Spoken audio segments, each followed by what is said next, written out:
Hello नमस्कार, स्वागत है आपका हमारे यूट्यूब चैनल पर। आज हम देखने वाले हैं सीईटी 12th वालों का नोटिफिकेशन निकल चुका है। इस बार सिलेबस में कुछ बदलाव किए गए तो वो बदलाव देखेंगे और 14 नई वैकेंसियाँ हैं। 14 नई वैकेंसियाँ इस सीईटी में होने जा रही है। कौन कौन सी नई वैकेंसियाँ हैं जो इस सीईटी में होगी सीईटी 12th वालों के लिए। ये 12th वालों का नोटिफिकेशन है, कब इसकी एग्ज़ाम डेट है और कब से फॉर्म शुरू हो रहे हैं और 40% लाने का रामबाण क्या है और 14 न्यू भर्तियाँ कौन सी है वो भी हम देखने वाले हैं। तो शुरू करते हैं अपना वीडियो। सीईटी 2026 12th लेवल वाले का नोटिफिकेशन जारी हो गया। सीईटी 2026 12th लेवल नोटिफिकेशन जारी हुआ और इसकी बात करने वाले हैं कि एग्ज़ाम डेट कब है। तो इसकी एग्ज़ाम डेट है, आपके एग्ज़ाम डेट 23, 24, 25 अक्टूबर। 23, 24 और 25 अक्टूबर को एग्ज़ाम डेट रहने वाली है। 23, 24, 25 अक्टूबर। अब काफ़ी दिन नहीं है, ज़्यादा दिन आपके पास नहीं है इस एग्ज़ाम के लिए। 23, 24 और 25 अक्टूबर को इसका एग्ज़ाम होने वाला है और इसमें प्रत्येक शिफ्ट में 3 लाख बच्चे बैठेंगे। मतलब 25 वाले दिन 2 शिफ्ट होगी तो 2 शिफ्ट में 3 लाख को लिया जाएगा। 3 लाख प्रत्येक शिफ्ट में बैठने वाले हैं। प्रत्येक शिफ्ट में 3 लाख बच्चे बैठेंगे और इसकी जो वैधता है, इसकी वैधता 3 साल, इसकी वैधता को 3 साल कर दिया गया। अब 3 साल वैधता इसकी कर दी गई है। इस बार अगर जो कोई सीईटी नहीं देगा तो उसके लिए 3 साल खराब होंगे। मतलब 2029 तक ये सीईटी अब लागू रहेगी। 2029 तक यही सीईटी आपके काम आने वाली है, क्योंकि सरकार ने तो पिछली बार भी बोला था कि हर 12 महीने में सीईटी करवाएंगे, फिर अभी 2 साल बाद में सीईटी होने जा रही है। तो अब वापस सीईटी कब हो इसका कुछ हम कह नहीं सकते कि सीईटी कब हो। और अब बात करते हैं इसके सिलेबस की कि इसका सिलेबस क्या है। तो इसका सिलेबस जो है उसमें ज़्यादा बदलाव नहीं किए गए हैं। थोड़ा बहुत कुछ टॉपिक कम किए हैं, तो कुछ एक टॉपिक जोड़ा, 1-2 टॉपिक, वो अब सब हम इस वीडियो में देखने वाले हैं। पूरा जो ऑफिशियल नोटिफिकेशन है वो हम देखेंगे PDF। और नेगेटिव मार्किंग इस बार की गई है, 1/3 नेगेटिव मार्किंग है, 1/3 नेगेटिव मार्किंग है। तो तुक्के लगाने पे ध्यान ना दें, जितना आता है उतना ही करें, क्योंकि नेगेटिव मार्किंग इस बार होगी। और अब बात करेंगे कि 14 नई भर्तियां कौन सी है। इस बार 14 नई भर्तियां कौन सी इस सीईटी के बाद आने वाली है, न्यू भर्ती कौन सी है, एग्ज़ाम कब होने वाले हैं 14 के, इस बारे में देखते हैं। तो इसका जो ऑफिशियल नोटिफिकेशन हम देखते हैं उसमें क्या क्या जानकारी दी हुई है। अब बात करते हैं कि सीईटी में नई वैकेंसियाँ कौन कौन सी वो 14 वैकेंसियाँ हैं जिसका एग्ज़ाम इस सीईटी में होगा। तो बात करते हैं, ये 14 एग्ज़ाम है। ये एग्ज़ाम जो वनपाल का एग्ज़ाम है वो सीईटी में होगा। छात्रावास अधीक्षक, जमादार ग्रेड 2, कांस्टेबल को भी सीईटी में शामिल कर दिया है। कांस्टेबल को भी सीईटी में शामिल कर दिया गया है। ये भी सीईटी बेस्ड होगी। राजकीय लोक सेवा आयोग कार्यालय लिपिक वर्गीय सेवा, लिपिक ग्रेड 2, लिपिक वर्गीय सेवा, लिपिक ग्रेड LDC के एग्ज़ाम में है। ये सब LDC की वैकेंसी है, अलग अलग पोस्टों पर है। ये सभी एग्ज़ाम इसमें शामिल किए गए हैं। सीईटी 2026 वाली 12th लेवल वाली सीईटी है, इसमें ये 14 एग्ज़ाम होंगे। वन अधीक्षक, वनपाल, छात्रावास अधीक्षक, जमादार ग्रेड 2, कांस्टेबल, लिपिक ग्रेड 2, LDC के जो ये सारे पद दे रखे हैं वो LDC के दिए हैं। इन सब एग्ज़ाम इसी सीईटी बेस होगा, इसलिए आपको सीईटी ये देनी बहुत ही ज़रूरी है। अगर ये सीईटी अगर कोई नहीं देगा और पीछे रह जाएगा तो उनको भी इस बार LDC वालों को पूछे जिन्होंने फॉर्म नहीं भर पाए इस बार। तो बात करते हैं आगे हम बात करते हैं कि सिलेबस में चेंजिंग क्या क्या हुआ है और टाइमिंग में क्या फ़र्क किया है इन्होंने। अब बात करें इसमें कि अब प्रश्नों की संख्या जो है वो प्रश्नों की संख्या 120 कर दी है। पिछली बार 150 प्रश्न थे, और 300 अंक थे। इस बार 240 कर दिया गया है। और पहले 3 घंटे टाइम था, सीईटी का 3 घंटे टाइम होता था और अब इस बार 2.5 घंटे कर दिया है। 3 आवर से 2.5 आवर कर दिए। तो इस बार 2.5 घंटे का टाइम रहेगा आपके पास। 120 प्रश्न और 240 का अंक का पेपर होगा। तो इस बार आपको जो सीईटी है क्वालिफाइड करने के लिए मतलब 40% इस बार लागू कर दिए गए हैं। जो 40% का क्राइटेरिया है उसे लागू कर दिया गया है, 40% लाना है, और नेगेटिव मार्किंग की भी कर दिए। तो नेगेटिव मार्किंग को देखते हुए आपको 120 में से 40% नंबर लाने हैं। तो आपको लगभग 48 प्रश्न ठीक करने होंगे, 48 क्वेश्चन ठीक करने होंगे। और इतने क्वेश्चन ठीक करने के लिए आपको क्या करना पड़ेगा, लगभग 60-65 क्वेश्चन करने पड़ेंगे। वो भी ठीक 60-65 क्वेश्चन करोगे तब जाके काट पीट के आपके 48 नंबर बनेंगे, और 48 नंबर बनेंगे तो सीईटी क्वालिफाइड होगी, 40% बनेंगे। और 48 क्वेश्चन करोगे तब आपको चिन्नू नंबर मिलेगा। 240 का 40% चिन्नू परसेंट होता है। चिन्नू नंबर का 240 का 40% होता है चिन्नू नंबर आपको लाना है। मान के चलिए 100 नंबर आपको पास होने के लिए लाने हैं 240 में से। अब हम बात करते हैं आगे के सिलेबस में क्या क्या बदलाव किए गए हैं। सिलेबस में कुछ बदलाव किए हैं या पुराना वाला सेम है। तो ये रहा नया सिलेबस में हम बात करें राजस्थान का इतिहास। राजस्थान का इतिहास में प्रमुख प्राचीन सभ्यताएं और पुरातात्विक स्थल। तो सभ्यताएं और पुरातात्विक स्थल है, बहुत ही इम्पोर्टेंट टॉपिक है ये, इसको पढ़ना जरूरी है। और प्रमुख शासन और उनकी उपलब्धियां, इनसे इतने प्रश्न अब बनने बंद हो गए हैं लगभग। प्रमुख शासक और उनकी उपलब्धियां, इसे प्रीवियस ईयर क्वेश्चन मिलाएं और मॉक टेस्ट लगाएं, इससे हो जाएगा। बाकी ये मॉडर्न हिस्ट्री बहुत ही इम्पोर्टेंट हो रही है आजकल एग्जाम में। मॉडर्न हिस्ट्री डायरेक्ट दे दिए, सीधी मॉडर्न हिस्ट्री दी है कि 1857 का विद्रोह, किसान आंदोलन, जनजातीय आंदोलन, प्रजामंडल आंदोलन, राजस्थान का एकीकरण और प्रमुख व्यक्तित्व, ये सभी टॉपिक इसमें तो दे दिए हैं।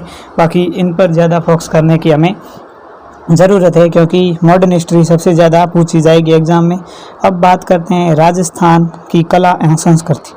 राजस्थान की कला एवं संस्कृति, स्थापत्य एवं चित्रकला, मतलब दुर्गों को आपको पूरा पढ़ना पड़ेगा, दुर्ग पूरे एकदम पढ़ने पड़ेंगे। स्थापत्य और चित्रकला में लोक संगीत, वाद्य यंत्र, नृत्य और नाटक, ये टॉपिक। प्रमुख धार्मिक पंथ, संत एवं लोक देवियाँ, सामाजिक जीवन, वेशभूषा, आभूषण, मेले, त्योहार, रीति रिवाज और परंपराएं, ये भी टॉपिक। भाषा, बोलियां और साहित्य, कला और संस्कृति के क्षेत्र में प्रमुख व्यक्तित्व। अब बात करते हैं भारत के भूगोल में हमें कौन सा टॉपिक दिया गया। भारत का भूगोल जो उसमें भारत के भौतिक स्वरूप के रूप में पर्वत, पठार, मरुस्थल एवं मैदान, भारत का भौतिक स्वरूप हमें देखना है। फिर जो भी जल से संबंधित है, जल वाले नदियाँ हो गई, बांध, झीलें एवं सागर, ये सभी हमें पढ़ना है जो जल से संबंधित हो। फिर वन्यजीव एवं अभ्यारण्य, ये जो एक टॉपिक है, आपदा प्रबंधन एवं जलवायु परिवर्तन। इस बार ये टॉपिक न्यू ऐड किया गया है, इसे नया में ऐड किया गया है, न्यू ऐड किया गया है ये टॉपिक।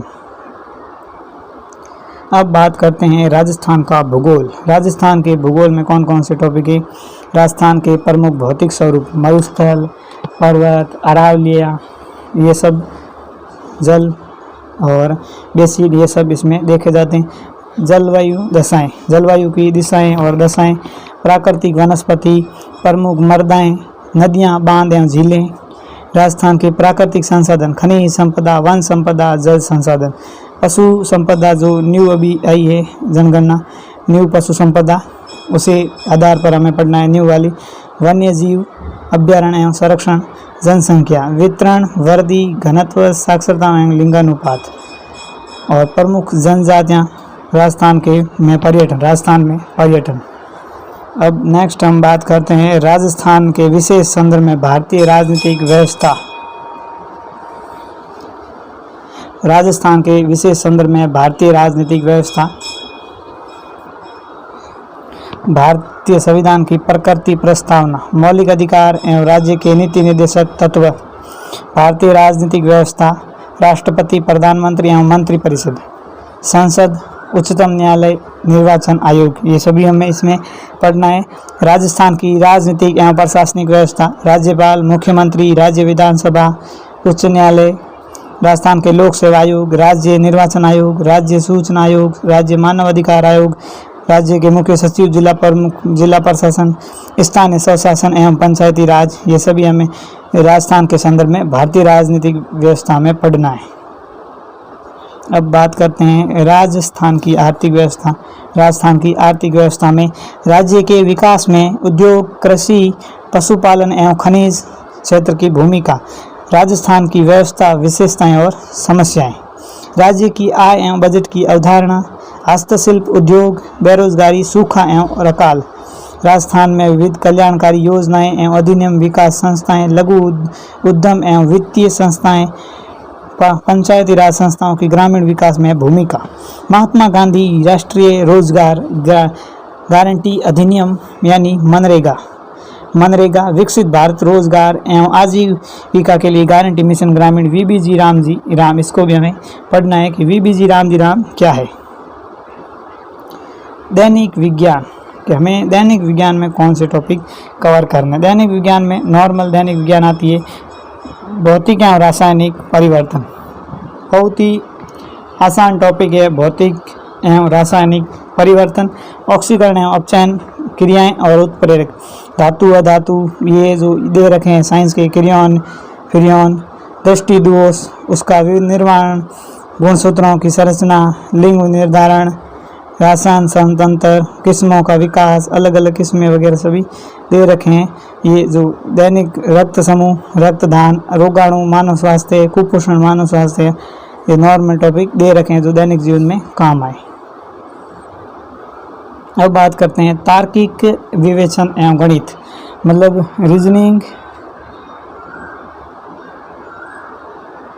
अब बात करते हैं मतलब रीजनिंग, तार्किक विवेचन एवं गणित, रीजनिंग और गणित के बारे में। रक्त संबंध, संख्या श्रेणी, अक्षर श्रेणी, घड़ी, कैलेंडर, इसमें गणित से ज़्यादा रीजनिंग दे रखी है। लाभ आने वाले ये निकालने, दूरी, चाल, समय, गोले बेलन का क्षेत्रफल, शंकु का आयतन, ये सभी टॉपिक दे रखे हैं। आंकड़ों का चित्रों द्वारा निरूपण, ये कोड डिकोड, बैठने की व्यवस्था, मानसिक योग्यता के विश्लेषणात्मक योग्यता, ये सभी टॉपिक इसमें दे रखे हैं। अब बात करते हैं समसामयिक घटनाएं, मतलब करंट अफेयर, राजनीतिक, आर्थिक, सामाजिक, सांस्कृतिक, प्रौद्योगिक, भौगोलिक, पारिस्थितिकी, खेलकूद आदि क्षेत्रों की प्रसिद्ध आदि की राष्ट्रीय एवं राष्ट्रीय स्तरीय, मतलब राज्य और राष्ट्रीय, नेशनल दे रखा है करंट अफेयर। राजस्थान राज्य एवं अंतर्राष्ट्रीय कार्यक्रम एवं नीतियाँ, नागरिक कर्तव्य, मूल कर्तव्य एवं नैतिक मूल्य, राज्य सार्वजनिक परीक्षा की रोकथाम के अनुपाय, पर भर्ती में अनुचित साधनों की रोकथाम के उपाय, नकल और वो रोकथाम, हम क्या रोकेंगे जब तुमसे नहीं हो पा रहा है तो हम स्टूडेंट कहाँ से रोक पाएंगे। जब तुम लोग भी कोशिश कर रहे हो, नकल तो कर ही लेते हैं, रोकथाम नहीं कर पा रहे। अभी एक टॉपिक ऐड किया गया है जन स्वास्थ्य, इसमें प्राथमिक चिकित्सा की बुनियादी बातें, कार्डियोपल्मोनरी पुनर्जीवन, नशीले पदार्थों का दुरुपयोग के प्रकार और बचाव के उपाय, युवाओं की शारीरिक और मानसिक फिटनेस, सोशल मीडिया की लत से संबंधित स्वास्थ्य जोखिम एवं निवारक उपाय। सोशल मीडिया से रिलेटेड इसमें बात की जा रही है। जन स्वास्थ्य, मतलब जन स्वास्थ्य कैसे रहे, हम किस प्रकार से काम करें, उस बारे में दिया गया है। अब बात करते हैं कंप्यूटर की जानकारी। कंप्यूटर की विशेषताएं और उपयोग, मेमोरी, रोम, इनपुट आउटपुट डिवाइस सहित कंप्यूटर संगठन, MS office, MS word, MS scale, spreadsheet, MS PowerPoint की जानकारी, ये कंप्यूटर का टॉपिक दे रखे हैं। अब बात करते हैं सामान्य हिंदी में ये उपसर्ग, प्रत्यय, पर्यायवाची शब्द, विलोम शब्द, अनेकार शब्द, इनको तो रट लीजिए इनको। बाकी संज्ञा, सर्वनाम, विशेषण, अव्यय पढ़ लीजिए, संधि विच्छेद है और ये भी पढ़ लीजिएगा। बाकी ये और टॉपिक दे रखे हैं। शब्द युग्म, शब्द शुद्धि, अशुद्ध शब्दों का शुद्धिकरण, वाक्य शुद्धि, अशुद्ध वाक्यों का शुद्धिकरण, वाक्यांश के लिए एक सार्थक शब्द, मुहावरे और लोकोक्तियाँ, अंग्रेजी के परिभाषिक तकनीकी शब्दों में सामान्य हिंदी शब्द, कार्यालय पत्रों संबंधी ज्ञान के दे रखा है ये सब।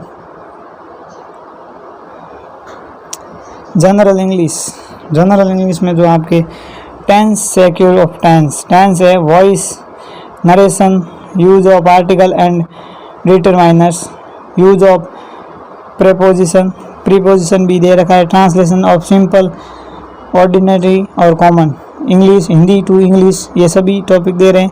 सिनोनिम्स, एंटोनिम्स सब ये भी दे रखे हैं। पैसेज, गिवन पैसेज, पैसेज से देख से आपको क्वेश्चन करना है, वो टॉपिक भी दे रखा है इसमें। ये पूरा आप टॉपिक है, इसमें ज़्यादा माथापच्ची नहीं करनी है, जो टॉपिक हमें आए वो ही देखिए, क्योंकि ज़्यादा माथाफोड़ी करेंगे इस इंग्लिश में इतनी हमें समझ में आती नहीं है। अभी हमने देख लिया ये सभी OTR के माध्यम से इसका होगा, तो पहले सबसे पहले OTR करवा लीजिएगा। उम्र, आयु देख लेते हैं, आयु क्या है। तो आयु इसकी जो है 1 जनवरी 2027 को न्यूनतम 18 वर्ष की आयु प्राप्त कर चुका हो। 1 जनवरी 2027 तक अगर आपकी आयु 18 वर्ष हो रही है तो आप भी इसमें फॉर्म अप्लाई कर सकते हो, और 40 वर्ष का नहीं हो, 40 वर्ष का नहीं हो, 40 वर्ष से नीचे हो। और इसमें आयु सीमा में छूट 3 वर्ष से अधिक नहीं दी जाएगी। आयु सीमा में छूट का प्रावधान महिला अभ्यर्थियों की 5 साल की, सामान्य वर्ग की महिलाएं अभ्यर्थी जनरल वालों के लिए 5 साल की छूट दी गई है। अन्य पिछड़ा वर्ग के लिए भी 5 साल की और 10 वर्ष की छूट दी जाएगी, आदि निवासियों को अलग अलग तरह से। बाकी राष्ट्रीय योग्यता ये सब देख लिया है।